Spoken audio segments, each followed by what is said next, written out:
नेपाली महिला football team 26 वर्षपछि Asian cup खेल्ने अवसरको खोजीमा 100औं अन्तर्राष्ट्रिय खेलको कोसेढुङ्गा पनि पार गर्दै एसियन कपको ढोका खोल्न सक्ला त नेपालले।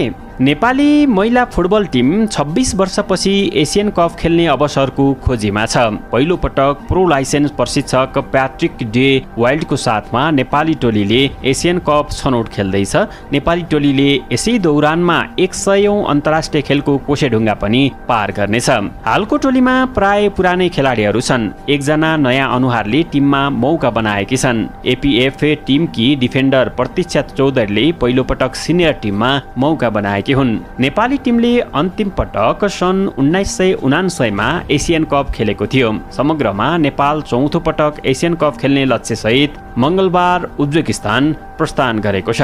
नेपाली महिला टिमका प्रशिक्षक प्याट्रिकको महिला टिमलाई प्रशिक्षण गरेको 3 हप्तामा उनी यो टिम लिएर एसियन कप छनौटको लागि उडेका छन्। उनले नेपाली टिमको मानसिकताको तारिफ गर्दै गर्दा नतिजा भने धरातलमा आधारित भएर अपेक्षा गर्न अनुरोध समेत गरेका छन्। नेपाली महिला टिम जितको लागि र एसियन कप खेल्ने लक्ष्यसहित उज्बेकिस्तान जाँदै गर्दा नेपाली टोलीको धरातल भने हालसम्म दक्षिण एसियाली स्तरमा नै 13 पटक फाइनलमा उपविजेतामा सीमित हुन पुगेको छ। प्रशिक्षक प्याट्रिक भन्छन्, हामीले अभ्यास जितको लागि गरेका हौं। हामीले यसो भन्दै गर्दा यो टिमले अन्तिम 4 खेलहरू हेर्ने हो भने जित्न सकेको छैन।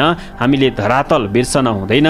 उनले विदाई कार्यक्रममा पत्रकारको प्रश्नको जवाब दिँदै भनेका थिए। 30 वर्ष लामो फुटबल प्रशिक्षकको अनुभव सँगालेका प्याट्रिक भन्छन्, मैले 30 वर्षसम्म प्रशिक्षकको रूपमा काम गरेको छु। विभिन्न राष्ट्रिय टिममा पनि रहे। यो टिम निकै राम्रो छ। हामीले यसपटक सकारात्मक सोच र तरिकाले यो टिमलाई अगाडि सार्नेछौँ। हामी राम्रो टिम छौँ। यसो भन्दै गर्दा खेलाडीहरूलाई प्रेसर नदिनु। हाम्रो टिम राम्रो छ। हामी अन्तिमसम्म जित्नको लागि खेल्नेछौँ। कप्तान एन्जिला तुम्बाप्पो सुब्बा भन्छन्, तयारी राम्रो भएको छ। साब्बा, हाम्रो उत्कृष्ट टिम एकदमै राम्रो छ। क्वालिफायर्स खेल्न गइरहेका छौँ। अब आउँदो 4 वर्षमा हामीले खेल्न पाउँछौँ कि पाउँदैनौँ, यो हाम्रो लागि निकै राम्रो अवसर हो। त्यही भएर त्यो अवसर हामीले गुमाउनु हुँदैन। राम्रो हुन्छ भन्ने आशा छ, साम्बाले भनिन्। नेपालले अन्तर्राष्ट्रिय फुटबल खेल्न थालेको 40 वर्षमा बल्ल 100औं खेल खेल्ने अवसर पाउँदैछ। सन् 1986 यता महिला एसियन कपबाट अन्तर्राष्ट्रिय फुटबल खेल्न थालेको नेपालले हालसम्म 79 वटा अन्तर्राष्ट्रिय खेल खेलिसकेको छ। तर यो 40 वर्षमा 79 वटा खेल खेल्दा हालसम्म कुनै पनि उपाधि भने जित्न सकेको छैन।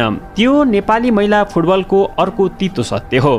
नेपाली महिला टिमले थाइल्यान्डसँग खेलेको मैत्रीपूर्ण फुटबल नेपाली टिमले खेलेको 79औं अन्तर्राष्ट्रिय खेल हो। नेपालले एएफसी एसियन कप छनौटको दौरान लाओसमा खेल्ने खेल नेपाली महिला फुटबलको 100औं अन्तर्राष्ट्रिय खेल हुनेछ। नेपाली महिला फुटबल टिमले 40 वर्षमा जम्मा 100 खेल खेल्नु भनेको निकै कम अवसर पाएको कप्तान अन्जिला र राष्ट्रिय टिमकी उच्च गोलकर्ता सावित्रा भण्डारी साम्बाले भने। अन्जिला भन्छन्, 40 वर्षमा 100 वटा खेल भनेको निकै कम हो। हामीले 10 वर्षमा 50 खेल खेलेको छु। 40 वर्षमा 100 खेल खेल्नु भनेको निकै कम हो।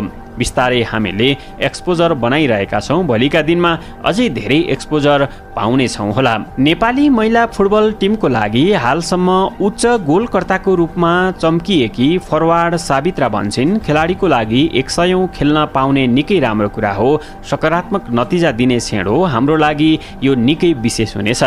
यसमै जोड्दै 100 खेल नेपाली महिला फुटबलको विकासमा निकै कम भएको उनले बताइन्। यो निकै कम खेलहरू हो। नेपाली महिला फुटबललाई विकास गर्न अझै धेरै खेलहरू हुनुपर्छ। हामी 100 हैन 500 खेल खेल्न तयार छौँ, उनले भनेकी छन्।